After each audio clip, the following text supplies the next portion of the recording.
Escalações para Coritiba e Fluminense nesse sábado. Eu sou Gabriel Amaral, eu sou jornalista, sou tricolor. Deixa um like aqui embaixo pra gente trocar aquela ideia marota e vamos embora. Porque o Fluminense viajou para Coritiba. Aliás, viajou para Curitiba para enfrentar o Coritiba. Nesse sábado, o Fluminense viajou nessa sexta-feira. A nossa reportagem chega por lá no sábado de manhã, né? A reportagem do Jornada KTO 1902, que é aqui parceiro do grupo, né, do Raiz Tricolor. Então a gente tem todas as informações. Também você vai se inscrevendo, deixando o like aqui embaixo. Esse vídeo é um vídeo que eu sempre tenho tentado gravar para trazer um conteúdo maneiro para vocês. Na prévia do jogo já tá trocando aquela ideia para a gente poder falar sobre escalação, a gente falar sobre bola e campo. Isso porque a equipe do Fluminense pode ter mudanças para esse jogo, tá? E a gente vai falar sobre isso aqui. Então já chega deixando o like e se inscrevendo aqui no canal.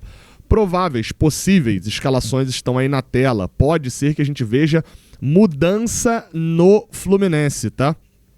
Pode ser que a gente veja mudança nesse time titular. Como eu falei, a nossa reportagem chega por lá no sábado de manhã, então a gente ainda não tem exatamente todos os jogadores que viajaram. Tentando apurar, entender, olhando, e rede social e etc., a gente conseguiu chegar a alguns nomes que a gente viu que viajaram, tá? Goleiros, Fábio, Vitor Eudes e Pitaluga. De zagueiros, eu vi o Ignácio, o Igor Rabelo e o Midjan. De laterais, eu vi apenas o René. De volantes, Alisson, Hércules e Martinelli, Savarino e os três centroavantes, Caxijo, Germancano e John Kennedy. Ou seja, a gente projeta esse time aí como time titular, mas não sabe se o Zubeldia vai poupar, vai segurar nessa viagem um jogador ou outro, né? Pode ser que isso aconteça.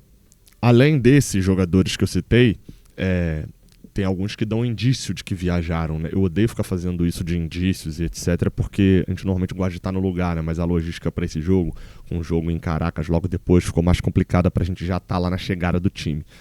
Mas Soteldo e Otávio eu não vi nas imagens, mas postaram aquela foto, aquela arte, né, que as assessorias fazem, de tipo, jogo, papapá, de que vão pro jogo, né? Então eles estarão ali, inclusive, não sei se eles postam todo o jogo, vou começar a reparar isso, mas se isso é um indício de que eles vão ser titulares, Soteldo e Otávio, ou se é só de que vão pro jogo, acho que normalmente é só porque são relacionados, né? E além disso, Serna e Canóbio estão na arte feita do Fluminense, postada sobre o jogo de amanhã, o que dá indício de que os dois também vão para a partida. Vamos lá, tá? Feito esse panorama geral, coloco aí na tela as prováveis escalações, tá? Começando pelo Fluminense, depois eu dou uma palhinha sobre o Coritiba também. O Fluminense que vem de uma sequência muito boa, jogando não só a sequência de resultados, né? O Fluminense atualmente tem 4 vitórias nos últimos 5 jogos. Tá invicto, quer dizer, tá invicto a 2, né? Porque perdeu pro Vasco nesse meio do caminho, mas tem vitórias fora de casa contra o Remo e 3 vitórias em casa contra o Atlético Paranaense, o Atlético Mineiro e contra o Corinthians. Não são vitórias chamativas, mas chama atenção o ataque. Desses últimos 4 jogos, né? Dos últimos 5 jogos do Fluminense, na verdade, o Fluminense fez gol em todos os jogos, totalizando 2 em um, mais 3 em outro, mais 2 em outro, mais 1 em outro, mais 3 em outro. 11 gols em 5 jogos. A média é boa, né? Uma pena que a média de gols sofridos também acabou acompanhando um pouco. Tomou 5 gols nessa, enfim, meio termo, mas tem a derrota para o Vasco. Então, essa sequência, apesar de vir de uma data FIFA, a gente olha menos para trás e olha mais para frente. Há uma possibilidade real do Fluminense poupar o seu time, ou pelo menos poupar parte do time. Alguns podem nem ter viajado, alguns podem nem ter viajaram, mas não vão entrar em campo pela sequência dos jogos.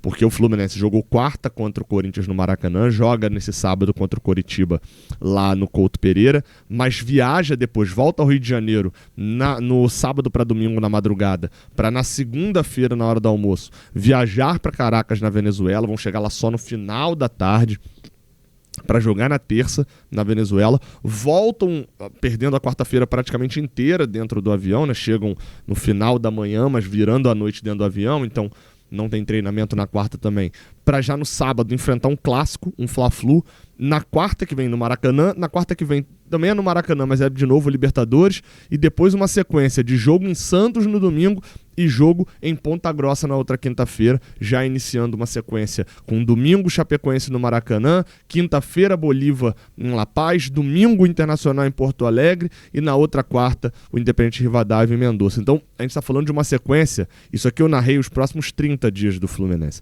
É muito jogo, é muita sequência, então pode ser que o Zubeldia dê uma alternada ali no time. É a primeira vez que o Zubeldia está tendo que lidar no Fluminense com Brasileirão misturado com uma competição maior do que o Brasileirão, né? Porque até agora só tinha lidado com isso misturando com o Carioca.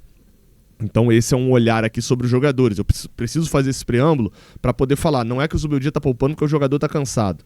Pode ser que esteja poupando já visando os jogos na frente. E o Zubeldia não é muito de poupar, tá? Não é muito de poupar o time inteiro. Por isso que eu nem especulo que vai poupar o time inteiro, não. O time que tá aí na tela é Fábio no gol, Samuel Xavier na lateral direita. Acho que tem chance da gente ver Guga, tá? Acho que tem chance da gente ver Guga. O James, acho que tem chance da gente ver Ignacio. Acho que tem chance. A defesa inteira, acho que tem chance de ter mudança. O Freitas, acho que tem chance da gente ver ou o Midjan estreando, ou até mesmo da gente ver o Ignacio jogando, o James indo para a esquerda e o Freitas no banco. Assim como temos chance de ver Ignacio e Freitas. Acho que um desses quatro, pelo menos desses quatro aqui, não vai fugir disso, acho que o Igor Rabelo não deve jogar, mas enfim, tem possibilidade de ter zaga mexida. E eu tô muito ansioso, eu toparia ver o Midjan ao lado do Ignacio. Se ele quer pensar em junção de jogadores, em entrosamento, ver o Midjan ao lado do Ignacio seria legal, seria hoje a dupla reserva. O Freitas tem ido bem. Eu ainda não mudei minha opinião de que o Freitas precisaria ir para o banco para o Midjan. Acho até que indo agora seria muito proveitoso, né? Mas acho que o Freitas tem ido bem, mas eu quero ver o Midjan jogando também, seria um bom jogo.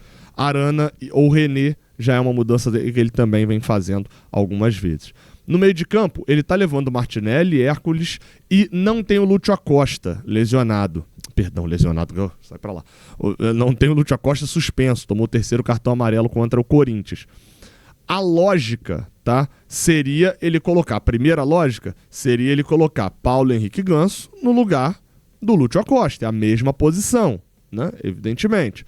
Porém, eu não duvidaria que ele, porém, a melhor coisa seria ele puxar o Savarino, que tem jogado na ponta esquerda, para o centro, deixar o Savarino nessa função de criação de jogadas, de engante, de meio campista, já que ele vai ter o retorno do Canóbio, né? Não sabemos se o Canóbio vai ser titular, mas é possível que sim. Ele deslocar o Kevin Serna para o lado esquerdo, manter o Kevin Serna no time, jogador importante, que não fez gol no último jogo, mas foi importante na criação de 2 jogadas de gol, e manter o time dessa maneira. Eu acharia mais interessante. O que ele pode pensar também? Na rotação do time. Eu, para este jogo, não iria com Paulo Henrique Ganso, ok? Acho que não iria com Paulo Henrique Ganso. Se a ideia dele, não vou botar o Savarino aqui, eu não vou botar o Savarino para jogar esse jogo, eu vou ter que poupar alguma coisa assim. Eu, para esse jogo, sendo bem sincero, considerando que Facundo Bernal voltou a treinar, não está relacionado para o jogo ainda, Nonato, pelo visto, também não pode jogar ainda, eu iria de Alisson.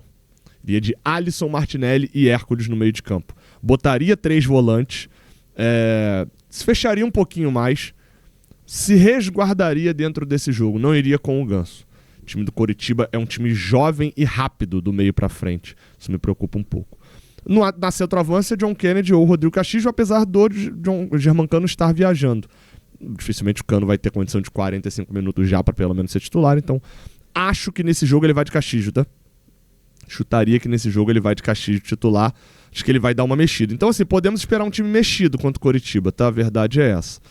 Já sobre a equipe do Coritiba, cara, que vem de uma sequência positiva também. Apesar de ter perdido, aliás, empatado a última rodada com o Vasco no próprio Couto Pereira, a campanha deles em casa não é tão boa.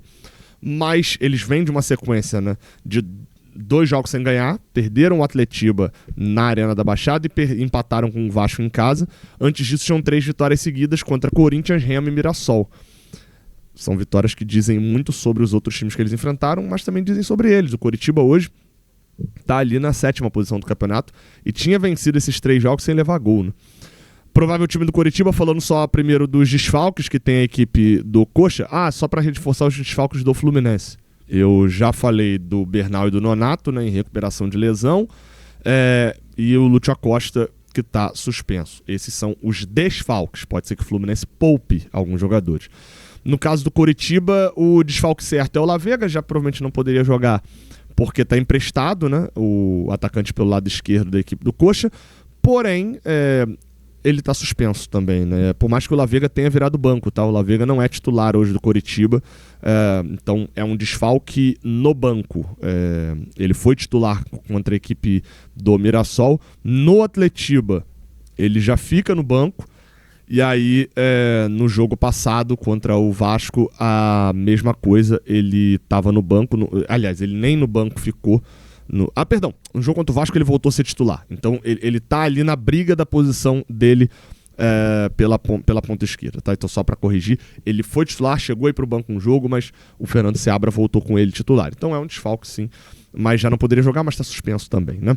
Outro desfalque da equipe do Coritiba para essa partida o William Oliveira, deixa o time titular, é o Alisson, que é dúvida, na verdade, o camisa 8. Ficou fora no último jogo por dores musculares e agora pode ser que volte, mas se não voltar deve jogar o Vini Paulista, tá? No caso do Lavega, só para esclarecer certinho, o Breno Lopes, ele disputa a posição pelo lado esquerdo com o Lavega, tá?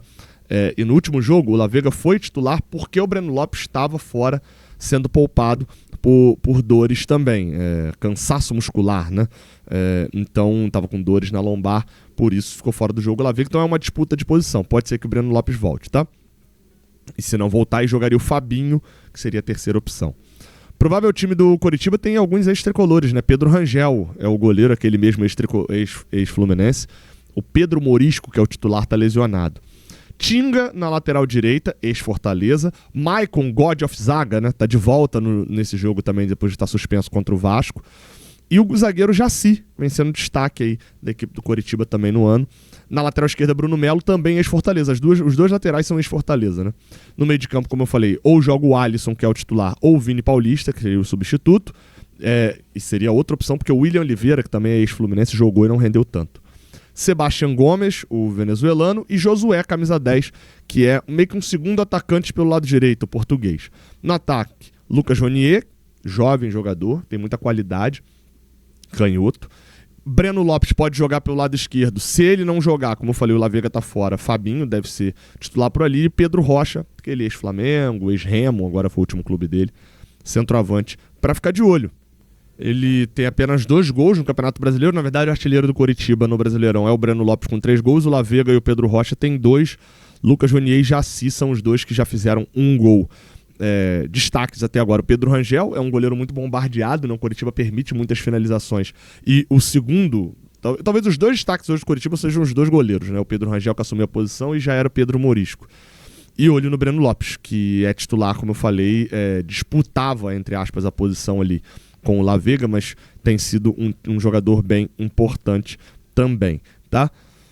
Vamos ter que ter atenção, cara. Se a gente poupar o time, eu vou falar mais no pré-jogo, mas se a gente poupar o time, a gente vai por um ponto, assim. Tem jogadores que eu quero ver, tem jogadores que você quer ver. Comenta aqui embaixo se você mudaria alguma coisa na escalação do Luiz Subeldia e se você tem alguma coisa a acrescentar sobre a escalação do Fernando Seabra por lá. Se inscreve, deixa o like. Valeu.